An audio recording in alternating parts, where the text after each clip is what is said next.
Lichtenstein's work became more complex over the years, says his son, as he continued to question how we see the world. Like, for example, that is the nose.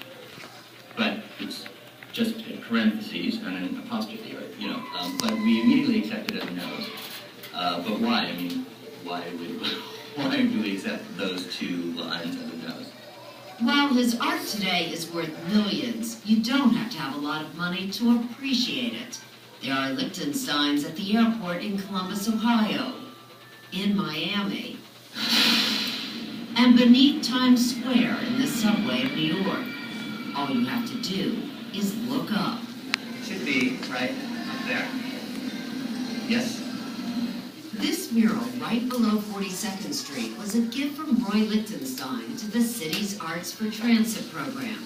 Do you know how many times I've walked by this and have never really thought about it? You're always just trying not to bump into people and you're trying to get to your destination. So like his father, says Mitchell Lichtenstein, to use clean, futuristic images to gently poke fun at the chaos of reality below.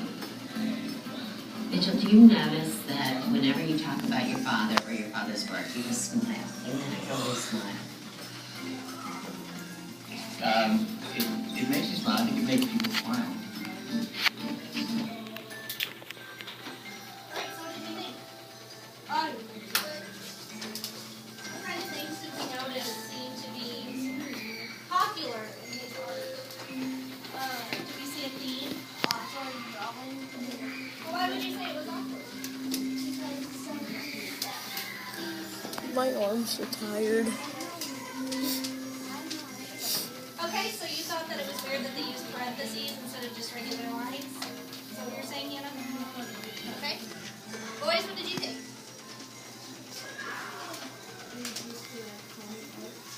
Comic art? Did you like that about it? Did we think it was simple or really complicated? Kind of complicated. Here are 3 more pieces of his. What kind of things are we noticing in his work? The first one, It tells you what? the action. Perfect. It tells you the action. So we see pow and we see these lines of movement. Good. What else are we noticing? Colby? I see the first one how I was gonna say like how it says on it. Okay. I was Great chance. What were you going to say? gonna say I've been sitting here holding it for almost 11 minutes now. That's a really interesting take on it. So what's happening? Somebody's maybe getting in a fight. Who was there? So that's another character. And then maybe where it was. So where would we think they were? New York. They saw that New York is the Statue of Liberty. That's a really cool perspective. First All right, is what else are we noticing comic about? strip. Lloyd.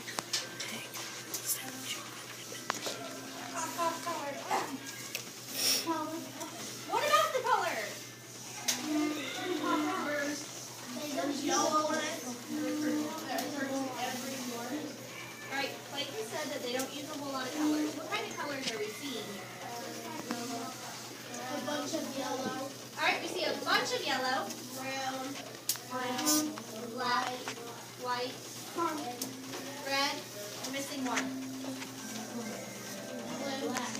Blue. Does anybody want to take a guess why he sticks to these very simple? They're the primary colors. Remember yellow, red, and blue?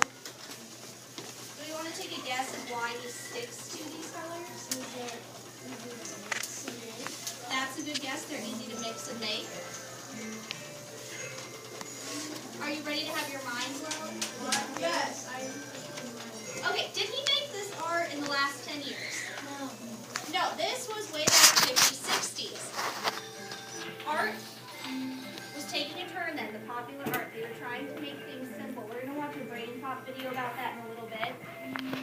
These colors are the original colors, our primary colors. Every color that we get is mixed from those 3 colors.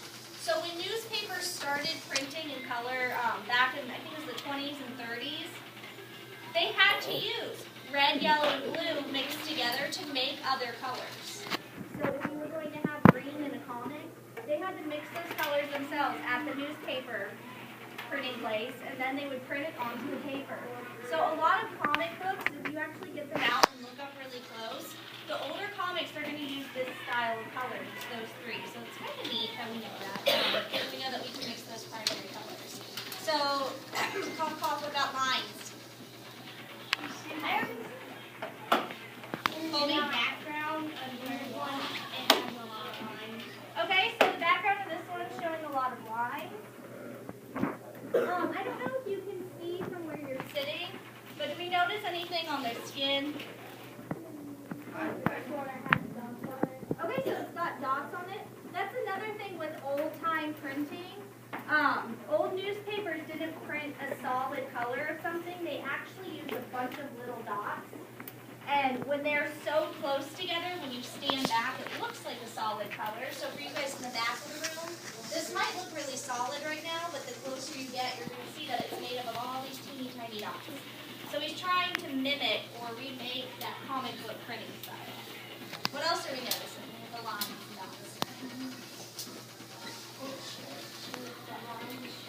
It shapes the people out. It shows, like it shapes them out, like the head, it shapes it. Okay, so we use the lines to kind of shape. Are there a lot of lines or a few? A lot. A lot. We'll watch the brain pop video really quick. Hannah, will you turn the other light on? Miss Laker, Yes. it said there's 5% of battery That's okay. We'll remaining. turn it down.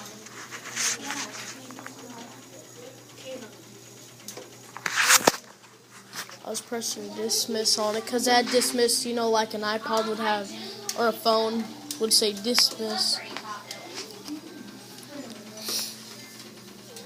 Wait, what should I do with it again? Did she say to?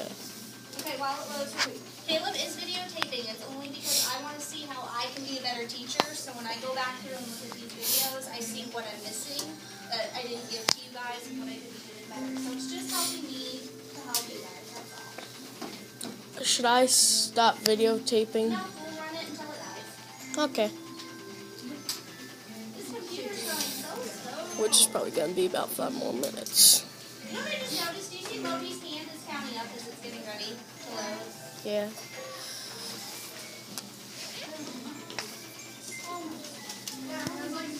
While we're waiting, who can tell me one place that you can see Roy Lichtenstein's art? You can't find it.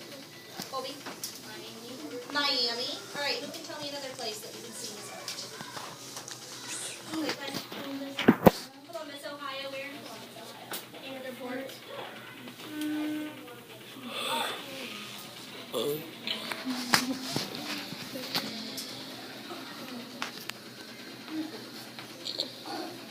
Gee whiz, did you paint anything but self-portraits?